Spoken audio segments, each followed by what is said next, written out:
Assalamualaikum anak-anak soleh Salman Al-Farisi. Apa kabar kalian hari ini? Semoga kalian selalu sehat dan tetap semangat untuk pembelajaran kita hari ini. Hari ini kita akan belajar tema 7, subtema 3, PB1 sampai dengan PB3. Muatan materi yang akan kita pelajari yaitu muatan IPA, IPS, dan SPDB. Pada muatan IPA, kita akan belajar tentang gaya magnet, gaya gravitasi, gaya gesek, dan manfaatnya. Materi yang pertama yaitu gaya magnet. Gaya magnet adalah gaya tarik atau gaya tolak yang dihasilkan oleh magnet. Nah, tidak semua benda dapat ditarik oleh magnet. Berdasarkan ketertarikannya terhadap magnet, benda terbagi menjadi dua, yaitu benda magnetis dan benda non-magnetis. Apa itu benda magnetis? Benda magnetis adalah benda-benda yang dapat ditarik oleh magnet. Benda magnetis ini biasanya terbuat dari bahan besi, baja, nikel, dan kobalt. Contoh benda-benda magnetis yaitu paku, baut, pisau, mur, dan lain sebagainya. Sedangkan benda non-magnetis adalah benda-benda yang tidak dapat ditarik oleh magnet. Benda non-magnetis ini biasanya terbuat dari bahan plastik, kayu, aluminium, tembaga, timah, kaca, dan tanah. Kalian sudah tahu belum? Jika magnet bentuknya bermacam-macam loh. Ada magnet batang, magnet U, magnet cincin, magnet ladam, atau yang dikenal dengan magnet tapal kuda, magnet silinder, dan magnet jarum.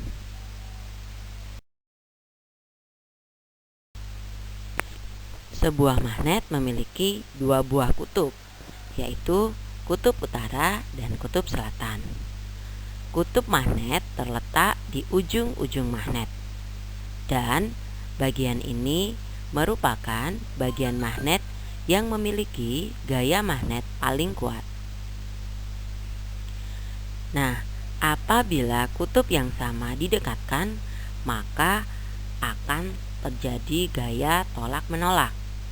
Sedangkan apabila kutub yang berbeda didekatkan, maka akan terjadi gaya tarik-menarik.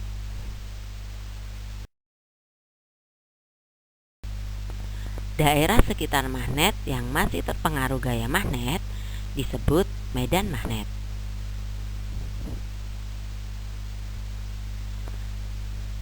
Gaya magnet dimanfaatkan dalam kehidupan sehari-hari, seperti pada pintu kulkas, ujung obeng, penutup kotak pensil, kompas, dinamo sepeda, hiasan kulkas, ujung gunting, bel listrik, pengeras suara, dan masih banyak lagi.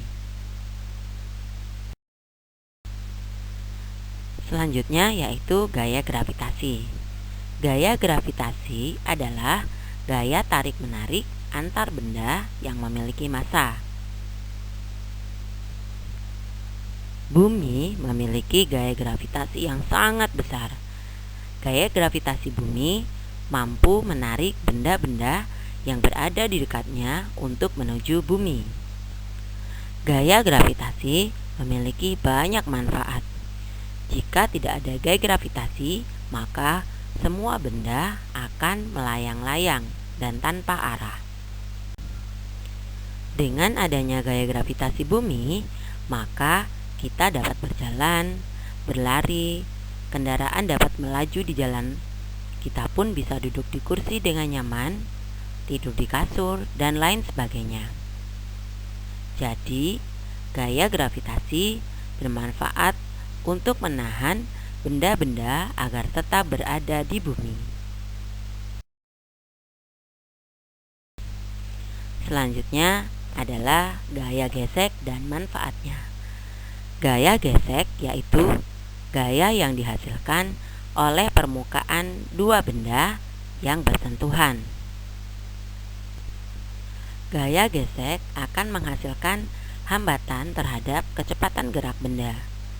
Semakin besar gaya gesek, maka benda akan bergerak semakin lambat.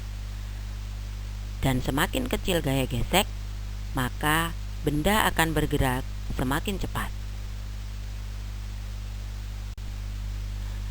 Gaya gesek dapat menguntungkan dan merugikan bagi manusia. Keuntungan gaya gesek yaitu untuk memudahkan aktivitas manusia.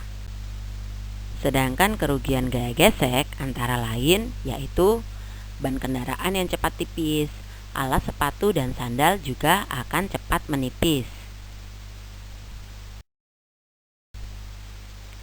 Contoh gaya gesek dalam kehidupan kita sehari-hari yaitu 1. Gaya gesek antara pensil dengan kertas saat kita menulis. Gaya gesek antara alas kaki dengan jalan saat berjalan.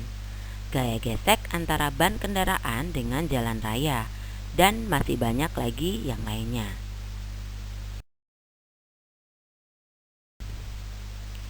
Muatan materi kita yang selanjutnya adalah IPS.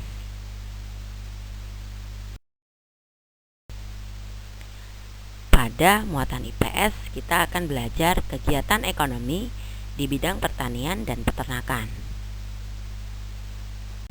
1. Kegiatan ekonomi di bidang pertanian. Dilihat dari lahan yang digunakan, pertanian terbagi menjadi dua, yaitu pertanian lahan basah dan pertanian lahan kering.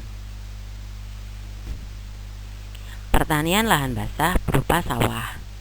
Sawah terdiri dari sawah irigasi, sawah tada hujan, sawah lebak, dan sawah pasang surut. Sedangkan pertanian lahan kering berupa ladang dan kebun. Muatan materi selanjutnya yaitu muatan SPDB.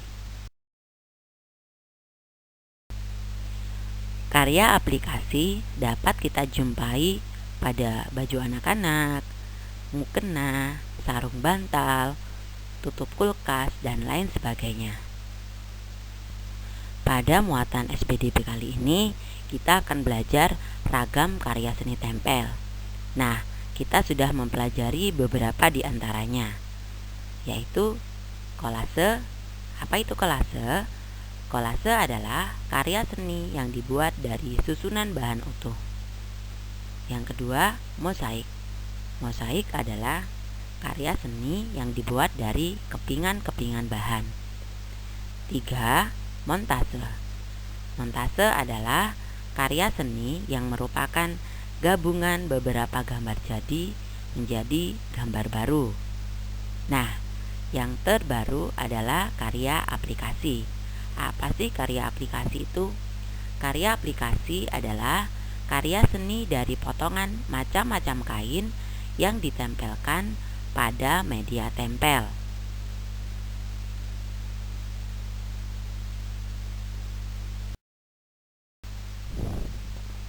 Nah, bagaimana? Mudah bukan untuk dipahami? Semoga Allah memberikan kalian kemudahan untuk memahami materi kita hari ini. Sekian pembelajaran kita hari ini. Terima kasih atas perhatian kalian semua. Wassalamualaikum warahmatullahi wabarakatuh. Tetap sehat dan tetap semangat.